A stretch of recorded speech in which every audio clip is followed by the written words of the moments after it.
mahigit 1 oras sa biyahe mula sa sentro ng Valencia City, ating matutunghayan ang isang mataas na bahagi ng lungsod na unti-unti nang nakikilala dahil sa natatangin nitong ganda. Mula rito, tanaw natin ang malawak na kapatagan, mga ulap na tilay karagatan at ang hanay ng mga bundok sa may guhit tagpuan. Kaya naman, hindi na nakakapagtaka kung bakit dinarayo ito ng maraming tao. Kaya sa araw na ito, sabay-sabay nating puntahan at saksihan ang ganda ng Anahaon Ridge.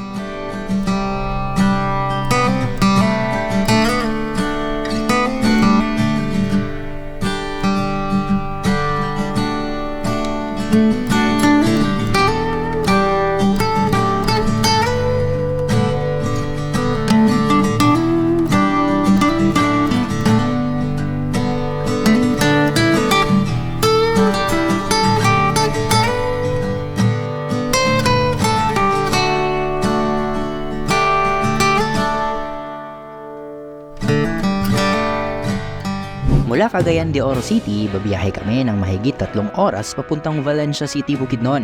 Mula sa Agora Terminal, dito sa Cagayan de Oro City, sasakay kami ng bus patungo sa aming destinasyon.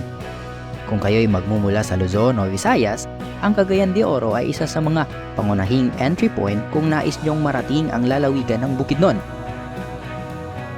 Pangalawang beses na namin tong magpunta ng Valencia City, and noong una kaming pumunta, pinuntahan namin yung Lake Apu, isa sa mga lugar na pinagmamalaki din ng Valencia City.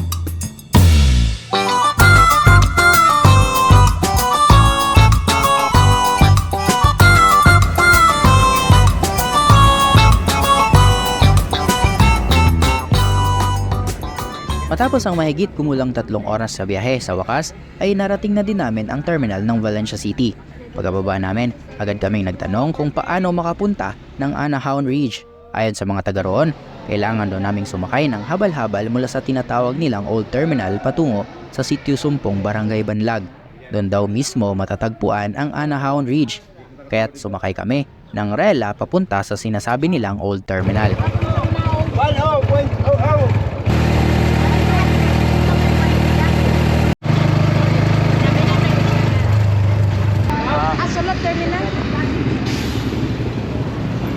Pagdating namin sa Old Terminal, agad kaming nagtanong kung magkano ang pamasahe papunta sa Anahaon Ridge. Pila?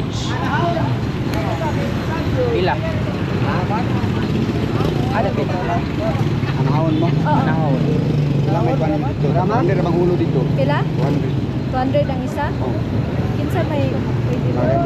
Diyan mo lang ko. Sige. Sabi ng mga driver, 200 pesos daw kada tao. Medyo may kamahalan, pero kung iisipin mo, tama lang din yung presyo dahil bukod sa malayo ang biyahe mula sa sentro ng Valencia, may mga bahagi rin na puro paahon. Pero huwag mag-alala dahil simentado naman ang daan papunta roon. Wala na pagilawos na to. Mga pila ka oras, boss? Ang quad. Wala rin ang oras? Oh, paulat lang din, me. Okay ra? Okay. Sekarang ada round trip nunggu kita diri.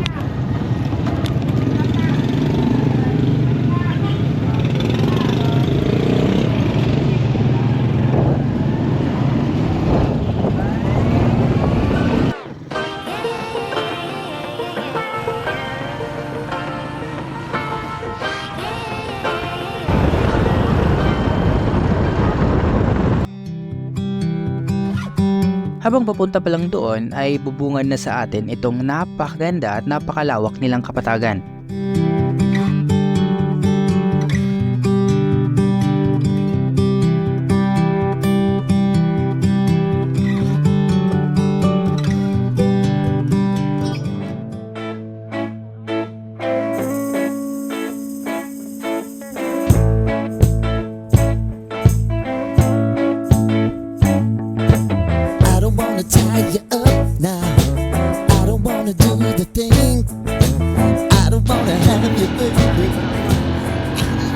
So nung paahon na tayo and medyo malapit na tayo sa Anahaon Ridge, mula rito, tanaw na natin yung malawak na kapatagan na dinaanan natin kanina.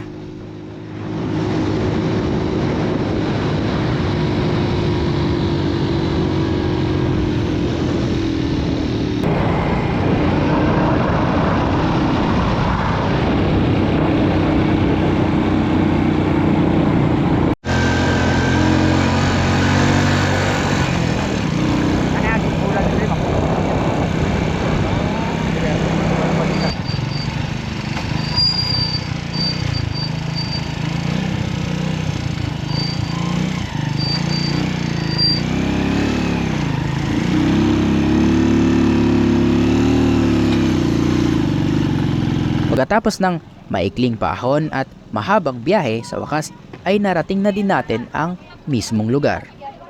Bago pa man kami makapasok, nagbayad muna kami ng entrance fee na nagkakahalaga ng 50 pesos bawat isa. Entrance na to 50, kung nakamotor 30 to ang parking. Sige, salamat. Pagkapasok pa lang, mapapansin mo agad na medyo maraming tao. Palatandaan na patok talaga ang lugar, lalo na sa mga gustong mag-relax, mag-unwind, kasama ang pamilya o di kaya barkada.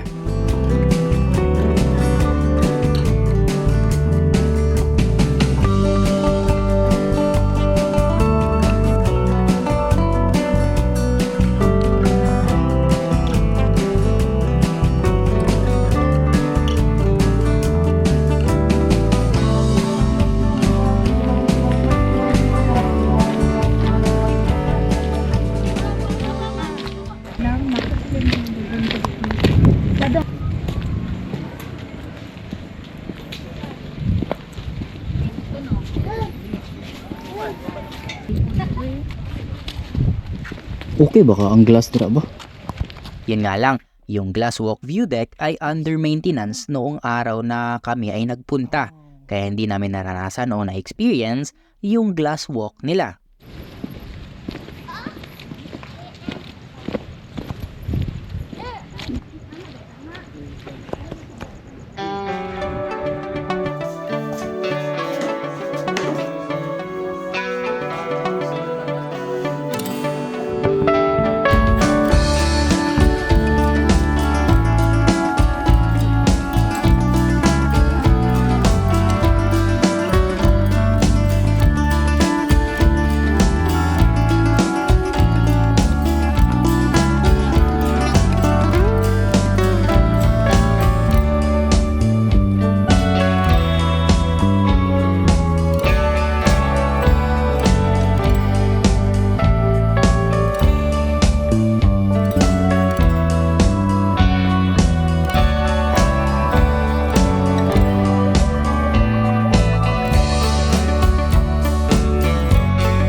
Pero sa kabilang banda, may ginagawa pala silang bagong view deck at doon aming nadiskubre na maganda pala yung angulo at view kung doon ka mismo kukuha ng mga litrato, kagaya nito.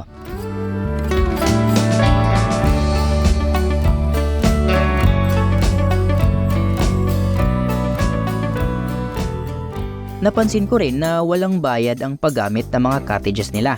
Unahan na lang talaga kung sino ang mauunang makaupo at kung minsan, sharing na lang din sa ibang dumarayo sa lugar.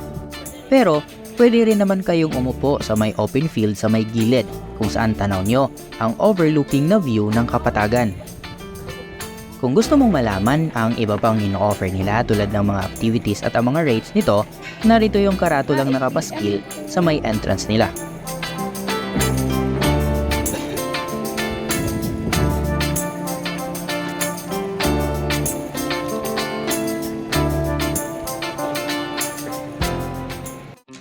Ang mga ganitong lugar ay hindi lamang nagsisilbing pasyalan para sa mga dumadayo. Nagsisilbi rin itong pintuan ng mas malawak na oportunidad para sa mga lokal na naninirahan dito. Mga oportunidad na hatid ng turismo.